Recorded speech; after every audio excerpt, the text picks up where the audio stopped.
Market లో invest చేసి మీ డబ్బులు డబుల్ చేసుకోవాలనుకుంటున్నారా? విజయవాడలో జరిగే సుందరరామిరెడ్డి గారి లైవ్ సెమినార్ కి అటెండ్ అవ్వండి.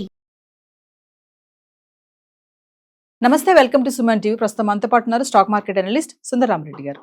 నమస్తే సార్. నమస్తే మేడం. సార్, మీరు చాలా వీడియోస్లో చెప్పారు లాంగ్ టర్మ్ ఇన్వెస్ట్మెంట్స్ అనేవి మంచి రిటర్న్స్ ఇస్తాయని చెప్పేసి. మరి లాంగ్ టర్మ్ ఇన్వెస్ట్మెంట్స్లో స్మాల్ క్యాప్లో ఇన్వెస్ట్మెంట్ చేస్తే ఎలాంటి రిజల్ట్స్ ఉంటాయంట? అసలు మంచిదే అంటారా? డెఫినెట్గా ఇండియా సంబంధించి మాత్రం స్మాల్ క్యాప్స్లో మైక్రో క్యాప్లో ఎంత ఎక్కువ ఇన్వెస్ట్ చేస్తే అంత రిటర్న్స్ వస్తాయండి.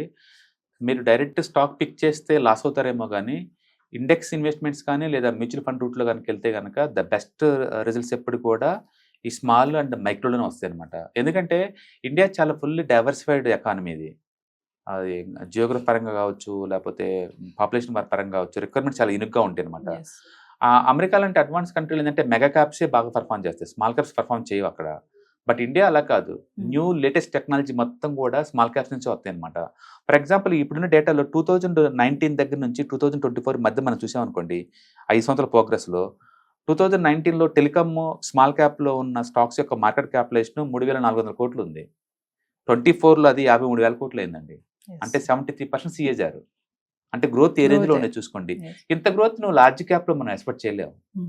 లార్జ్ క్యాప్లో ఇంత పెద్ద గ్రోత్ మనం ఎక్స్పెక్ట్ చేయలేం. భారతీయ ఎయిర్టెల్ డెవలప్ అవడానికి ఇంకా 5 ఏళ్ళ నుంచి 10 ఏళ్ళు పట్టిద్దండి. రిలయన్స్ డెవలప్ అవ్వాలంటే ఈజీగా 5 ఏళ్ళు పడుతుంది.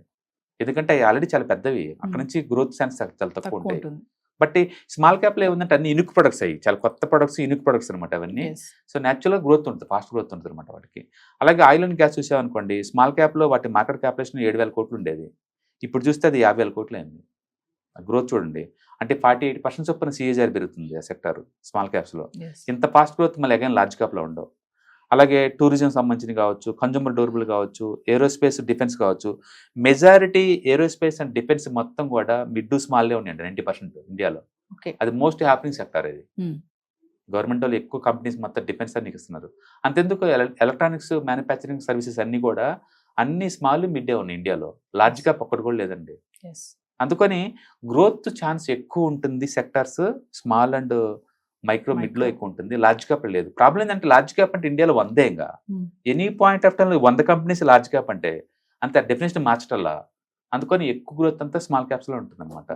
అంటే మోర్ ఎవర్ ఈ ఇండెక్స్లో కూడా ఎక్కువ స్టాక్స్ ఉంటాయి, అందుకని న్యాచురల్గా ఎక్కువ ఉన్నప్పుడు ఏముంది రిస్క్ తగ్గిపోద్ది, మినిమైజ్ అవుద్ది అనమాట. అందుకని ఇండియా సంబంధించి మైక్రో అండ్ స్మాల్ క్యాప్స్లో రిటర్న్స్ ఎక్కువ వస్తాయి లాంగ్ టర్మ్ పాయింట్ ఆఫ్ లో. బట్ వాలటిలిటీ కూడా ఎక్కువ ఉంటుంది, ఎందుకంటే సైజ్ తక్కువ కాబట్టి పట్ట స్టార్ట్ అయితే ఫస్ట్ క్విక్గా లోవర్ సర్క్యూట్కి వెళ్ళిపోతాయి అనమాట. అందుకని వాలటిలిటీ ఎక్కువ, రిటర్న్స్ ఎక్కువ.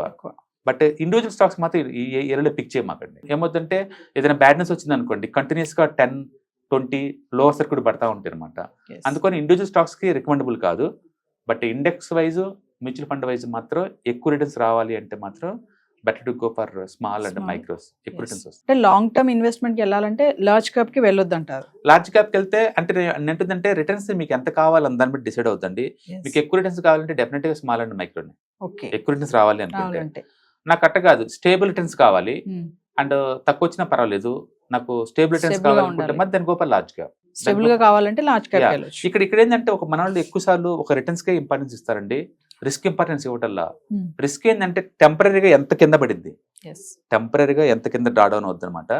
లార్జ్ క్యాప్స్ తక్కువ డ్రా డౌన్స్ తోటి తక్కువ రిటర్న్స్ ఇస్తాయి, స్మాల్ క్యాప్స్ ఎక్కువ డ్రా డౌన్ తోటి ఎక్కువ రిటర్న్స్ వస్తాయి. కాబట్టి మీకు రిటర్న్స్ ఫోకస్ చేస్తే మాత్రం ఖచ్చితంగా స్మాల్ మైక్రో. బట్ నాకు బ్యాలెన్స్ అప్రోచ్ కావాలంటే then move to the mid and large కి move. Small cap micro cap కి డిఫరెన్స్ ఏంటి? వాళ్ళు ఏంటంటే ఇండియాలో ఉన్న ఈ ఇండెక్స్ మొత్తం మేనేజ్ చేసేది IISL అనమాట. అది ఎవరి కంపెనీ అంటే NSE అండ్ CNX కలిపి జాయింట్ వెంచర్ అనమాట IISL. డైరెక్ట్గా S&P వాళ్ళు మెయింటైన్ చేస్తారు, వాళ్ళు ఇండెక్స్లో మొత్తం మెయింటైన్ చేసింది అనమాట. ఏ ఇండెక్స్లో ఎన్ని స్టాక్స్ ఉండాలి, ఎంత వెయిటేజ్ ఉండాలి, ఎప్పుడెప్పుడు రీబ్యాలెన్స్ చేయాలి, ఇవన్నీ వాళ్ళు డిసైడ్ చేస్తారు. లార్జ్ క్యాప్ అంటే టాప్ 100 మాత్రం మనం లార్జ్ అనాలి. దాని తర్వాత ఉండే 150 కంపెనీస్ని మిడ్ క్యాప్ అంటాం. మిడ్ క్యాప్ కన్నా కింద ఉన్న వాటిని 250 కంపెనీస్ని స్మాల్ క్యాప్ అంటాం. ఆ స్మాల్ క్యాప్ కన్నా ఇంకా కింద ఉన్న 250 కంపెనీస్ని మైక్రో క్యాప్ అంటాం. అంటే సైజ్ వైజ్ గా డిఫరెన్స్ తప్ప క్వాలిటీ వైజ్ కాదు, ఫండమెంటల్ వైజ్ కాదు.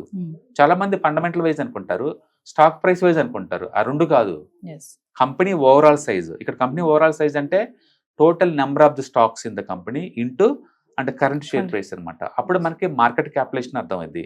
ఈ మార్కెట్ క్యాపిటలైజేషన్ ర్యాంకులు ఇచ్చినప్పుడు large, mid, Mid. Small, micro ఇలా వస్తున్నాయి అనమాట. స్మాల్ క్యాప్ లో అడ్వాంటేజెస్ డిసడ్వాంటేజెస్ అంటే డెఫినెట్ గా లాంగ్ టర్మ్ లో ఎక్కువ రిటర్న్స్ వస్తుంది, బట్ డ్రాడౌన్స్ ఎక్కువ ఉంటాయి. ఓకే. సో దాని డిసడ్వాంటేజ్ అంటే డ్రాడౌన్సే.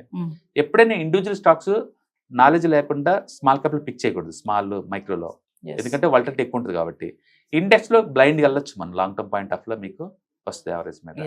నిఫ్టీతో పోల్చుకుంటే లిటరలీ డబుల్ వస్తుందంటే ఊహించుకోండి మీరు ఇంకా లాంగ్ టర్మ్ లో. సో యూనిక్ గా ఉంటాయి కాబట్టి లాంగ్ టర్మ్ ఇన్వెస్ట్మెంట్ కి వెళ్ళాలంటే మనం స్మాల్ Yeah. టర్మ్ అనేది. బట్ డైరెక్ట్ స్టాక్ పికింగ్ కాదు, yes, mutual fund and ETFs, index fund picking లో. Thank you sir.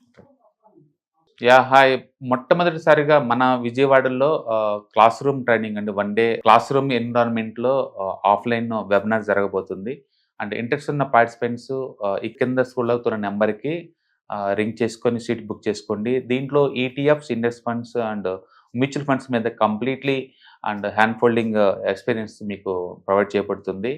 దీని ద్వారా ఏంటంటే మనం ఎసెట్స్ని స్టాక్ మార్కెట్లో ఎలా మేనేజ్ చేసుకోవాలి, ఎలా గ్రో చేసుకోవాలి, ఎలా ప్రొడక్ట్ చేసుకోవాలో అంటే ప్రాక్టికల్గా నేర్చుకుంటారు.